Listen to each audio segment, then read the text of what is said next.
Ladies and gentlemen, I want to tell you this. It doesn't matter whether you do right or you do wrong. If you haven't accepted the sacrifice of Jesus, and if you haven't received by faith the finished work of the cross of Calvary, you are still under the condemnation of sin. It doesn't matter whether you go to church or not, because you are born a sinner. That's what the Bible says. So in Adam, when Adam sinned, all of us, because we all come from Adam, all of us in Adam were made sinners. So the Bible says, by one man's disobedience, one man who disobeyed God, all were made sinners.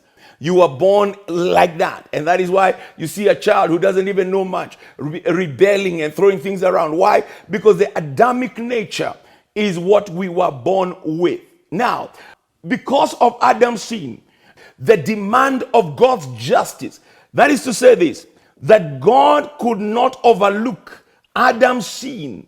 His justice required that somebody has to die so that he can be able to pay the price on behalf of entire humanity. Now, when Adam sinned, the death principle entered the world. God told Adam very clearly, the day you shall sin, you shall surely die. And the death principle is what brought sickness and infirmity. It is the death principle that brought a separation between us and God. It is the death principle that makes people hate one another.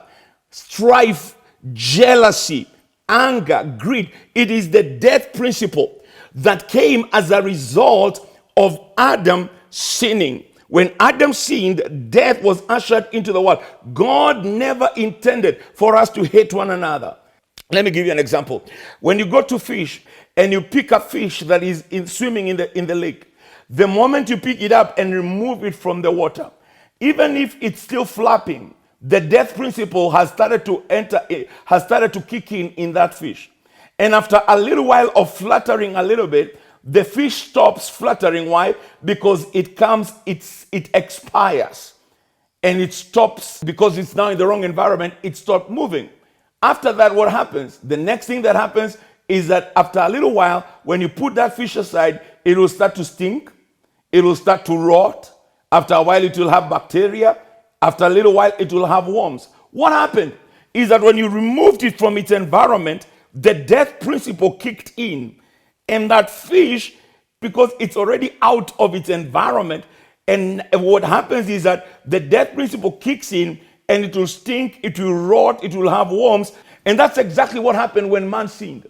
When man sinned, what happened is poverty became our portion, strife and hatred. Look at the sons of Adam, Cain and Abel. Cain becoming jealous of his brother and slaying his brother, murdering his brother. What was that? It was the death principle that came as a result of sin and Adam's disobedience. Now, what now we then come to see is that now, because of the love of God wanted to redeem man and to bring man back into fellowship with him. He wanted man to be restored back and to be redeemed back into fellowship with him. His justice required that somebody has to pay the price to meet the justice requirements of God. God could not overlook his justice requirement because of his love, so that we can be able to come back into fellowship with him. When Adam fell, God already put in a plan or a strategy, formulated a strategy to bring back man into fellowship with himself. In fact, let me just put it this way. Even before man fell, God already had a plan of redemption. The Bible says that Jesus was the lamb that was slain from the foundations of the earth.